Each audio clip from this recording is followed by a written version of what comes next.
So this is an AEW show. We typically don't do this, but this past weekend was probably, I think it's safe to say, one of the most talked about, maybe the hottest angle in years. Mm-hmm. Some say more than that, but we'll try not to get into the hyperbole. Sami Zayn, long-term storyline, finally turning on Roman Reigns and the Bloodline at the Royal Rumble. It was a big moment. But since it's an AEW show, I kind of want to take a different angle. Everyone's talked about this a lot. Mm-hmm. What they should do, where it should go, how big of a star Sami can be, all that stuff. What I would like to do is talk about, and I don't even really have very many notes on this, but what can AEW learn from this angle and this storyline that they could build from? What lessons are there to be learned that Tony Khan should take away from the Sami Zayn storyline? See, this is where we should call a friend and have Jeff Hawkins, because I think Jeff would have like notes, Yeah. like his like he always likes to do on our show, because he's Yeah. a former writer, maybe even current writer. He's always got. But Jeff always talks about the music between the notes, and I think that is where this storyline has really, really clicked, and where the difference is in with AEW. And you'll hear people talk, and they often do it in a mocking fashion with AEW and their long-term storytelling, because yes, their version of long-term storytelling is they have a story, yeah, and then they start telling it, and then they forget about it for right, a month or two, and then they go back to it, and then right, they forget about it again, and then they go back to it, and then at some point somebody on Twitter puts all this stuff together and shows it to you and says, what a great story this was. right. Meanwhile, I'm watching every week, and there's no way I remember any of this. The difference with WWE is, and you know what, a lot of people don't like the way WWE does it, and that's fine. You know what, there's different ways of telling stories, but they hit you over the head with it every week so that you never forget the important things. But in the meantime, while the story is going on, there are so many layers to everything that they're doing, so that you can enjoy the little things, but the main part of the story, they hit it home every single time. So and you also kind of know where it's going, but they leave you with different directions. And so I think what AEW can learn, and they do have a guy from WWE, and they've made some recent changes in their production and the way they put the show together and stuff. And I do see a lot of similarities, but I think what they can do is kind of let things breathe a little bit and re-emphasize the important things. And one of the things I really liked on I think it was last week's show, was after the MJF and Bryan Danielson angle, they went to commercial. They came back. They replayed the angle. I love that. I mean, they never do that. The new guy brought is that kind of thing, like having someone edit together very quickly. Even when they announce, like, hey, there's a match coming up, they might, in the 10 seconds it takes Excalibur to talk about it, they might do a 10-second clip of like 3 shots from what set this match up. Yeah, and you know what? And if there was an important thing that happened at the beginning of the show, maybe at the top of the second hour, when people are tuning in, maybe you remind people of what happened. Now, I think they're a little hesitant to do that because they're trying to pack in, 120 minutes of content into an 84-minute show. Which gets a little difficult sometimes, and then just try to show recaps and highlights. But, and again, we both love AEW, and we both love Dynamite and Rampage. So we don't necessarily want them to fix something that isn't broken. But, something like this, I think, and the funny thing is I've seen people, and I see in your notes here, the difference between Sami Zayn and Matt Jackson. And I saw someone, and it's someone that I respect, and it's someone whose opinion that I will listen to, but I don't always agree with. And one of his opinions about this was, he called it like junior high level acting or something. And I wasn't even going to address that comment, because I know. And the funny thing is like, what my comment I had in my head was, if you think that was junior, like, what do you think Matt Jackson is? Right. Because I remember like some of those skits that they did with Hangman. I mean, so if this was junior high, if Sami Zayn and Roman, I mean, we're talking like not kin, like 1-year-olds, like the preschool play. Not even, like, worse Yeah. than that. Like, I mean, the Yeah. difference, because this was so good. That's the thought that I had is I was trying to think of a comparison, and really the only thing you could try to compare it to in AEW was that Hangman story, Yeah. because it was a long-term story that took place over, multiple years, but really in earnest for like, the better part of a year. You had similar emotional, and that note that I put was, I think I tweeted during the Royal Rumble, like, you know, uh, Sami Zayn is better at acting emotionally conflicted than Matt Jackson. Like, Mm-hmm. and some of that is just natural talent and skill. Sammy's doing it with his eyes, and Matt Jackson's doing it by like turning his mouth different directions and stuff. It's kind of like, Okay, yeah, time to act now. right, time to act. I'm Yeah. gonna, he's kind Yeah. of playing to the back of the room a little bit.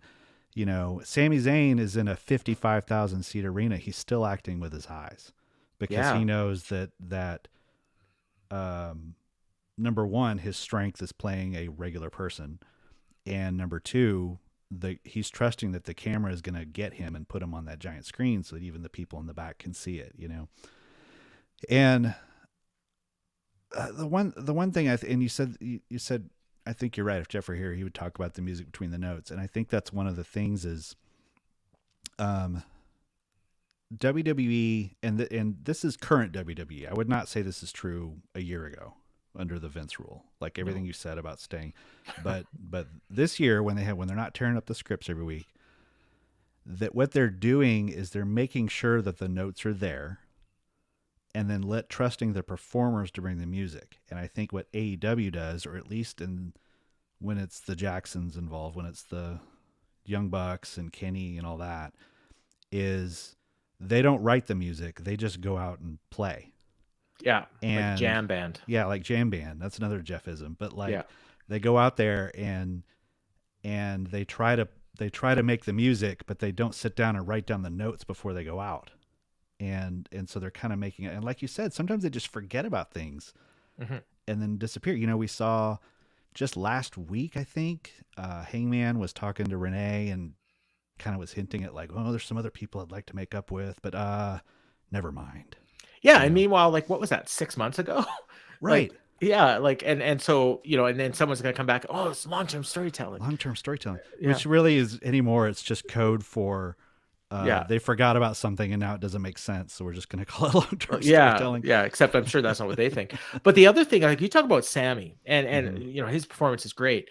But the other big difference between AEW and WWE, with particular to this storyline, obviously, Mm-hmm. we're not talking about all WWE storytelling, Yeah. but is the other characters. Yes. And then when you look at the other characters in AEW, like, Mm-hmm. you look at like Solo Sikoa and Mm-hmm. Roman and Kevin Owens and the Yeah. Usos, each Uso completely different, different motivations. Yeah. Different, And the reacting differently to Yes. everything, and Solo reacting differently, and Mm-hmm. and Roman. Whereas when you look at the AEW, like Nick and Matt are kind of interchangeable. Right. Neither one of them matters.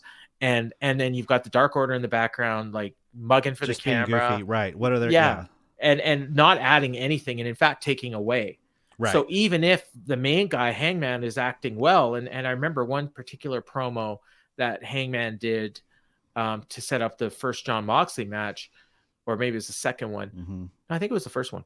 And it was an awesome promo. And then, but you had the Dark Order in there, and they basically, like, it ruined it for Jeff. Like, for me, it didn't bother, but for people that are really looking and studying this stuff, it takes away from it. So whereas in this, with this one, like, it was they hit on all levels. Now, the issue they have now is that it may have been too good, right, to where now they're setting up something that the fans want that they're probably not going to deliver. Yeah. And that's where AEW does things better, I find, in that they tend to set things up that their fans want. They have a really good pulse, really good finger on the pulse of what their fans want. Mm-hmm. So whereas I think what WWE does is that they try to make the fans want what they are going to give them, whereas AEW just gives them what they want.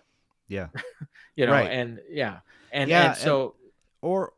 They've also gotten themselves in trouble sometime. I remember a year ago, my favorite moment of 2021 was when Hangman Dark Order had that big, like, I think it was a 10-man tag, or was it an 8-man tag? I can't remember.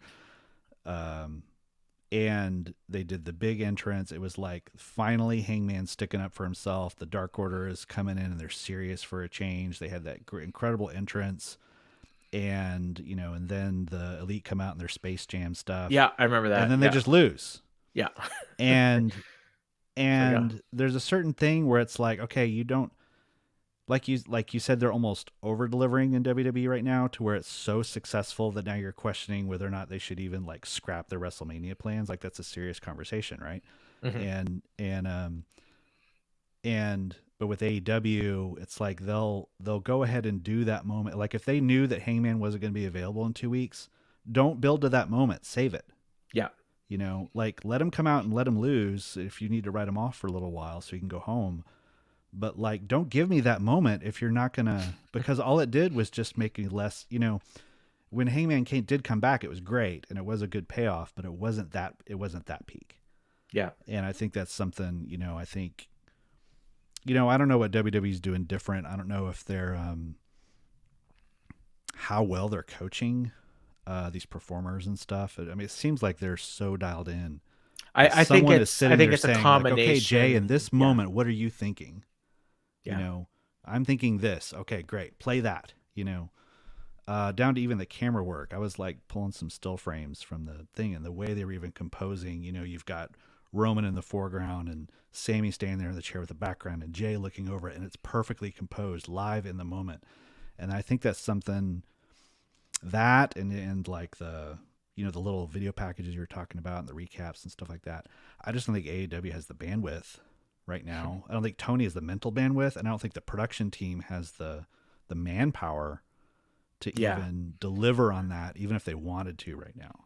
No, but they are making some steps, and sure. and I do like that, and I think Tony just needs to hire some more people and trust them to do their job, and take a little bit off of his shoulders. Yeah, and then he can actually do some of this storytelling that I think he probably wants to do. I'm sure in his head, like all the stuff we joke about, like he's probably got like this spreadsheet in his head, right? That he's constantly thinking about and assuming that we all know. Yeah, right. So for when he comes back to Hangman saying, "Oh yeah, there's these little thing, that I some friends," and Tony says, "Well, we don't have to tell them because they know." Right. Meanwhile, like there may be like someone that just started watching and they go, what is he talking about? Yeah. Whereas if it was WWE, you'd have Michael Cole saying, "Oh, he's talking about," like he's talking about the Young Bucks. He takes for granted that everyone has a like a hard drive in their head that stores everything they've ever seen or heard, or like a spreadsheet where they've got all the angles written. He's sitting there like correcting Dave Meltzer on like individual matches on 15 years ago or something.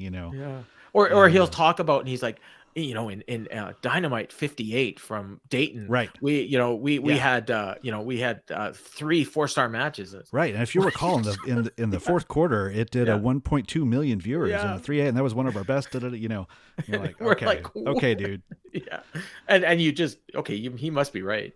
Yeah, why not? He could be making it up for all we know. Yeah.